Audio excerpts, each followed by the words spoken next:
Hello friends, இன்றைக்கி நம்ம முட்டை புரோட்டா எப்படி செய்யலான்னு பார்க்கலாம். அதுக்கு நான் ஒரே ஒரு புரோட்டா மட்டும் எடுத்திருக்கேன். வீட்டில் நீங்கள் சப்பாத்தி இருந்தாலும் அந்த சப்பாத்தியை வச்சும் செய்யலாம். சின்ன சின்னதாக கட் பண்ணி வச்சுக்கோங்க. அப்புறம் அடுப்பை ஆன் பண்ணி தேவையான அளவு எண்ணெய் ஊற்றிக்கோங்க.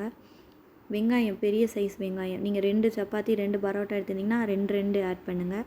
ஒரு பரோட்டா எடுத்திருந்தீங்கன்னா ஒரு வெங்காயம் போதும். நல்ல பெரிய சைஸ் வெங்காயமாக எடுத்துக்கோங்க. கருவேப்பிலை நிறையா போடணும்.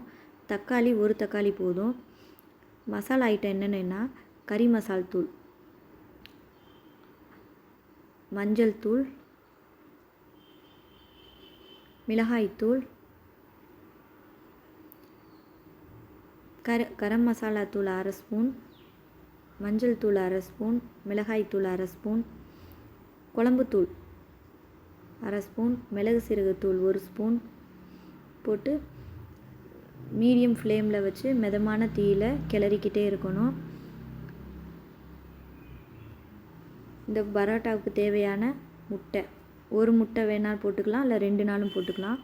ஒரு முட்டை போட்டு நல்லா கிளறி அது நல்லா வெந்ததுக்கப்புறம் பிச்சு வச்சுருக்க பரோட்டாவையோ இல்லை சப்பாத்தியோ அதோடு ஆட் பண்ணி நல்லா கிளறிக்கிட்டே இருக்கணும். அந்த முட்டை பரோட்டாவுக்கு தேவையான அளவு உப்பை ஆட் பண்ணிவிட்டு கிளறிக்கிட்டே இருங்க.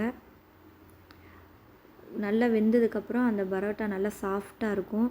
நம்மளுக்கே பார்த்தாலே தெரியும். டேஸ்ட்டு, அந்த ஸ்மெல்லு எல்லாமே, டெக்ஸ்சர் எல்லாமே அழகாக வந்திருக்கும்.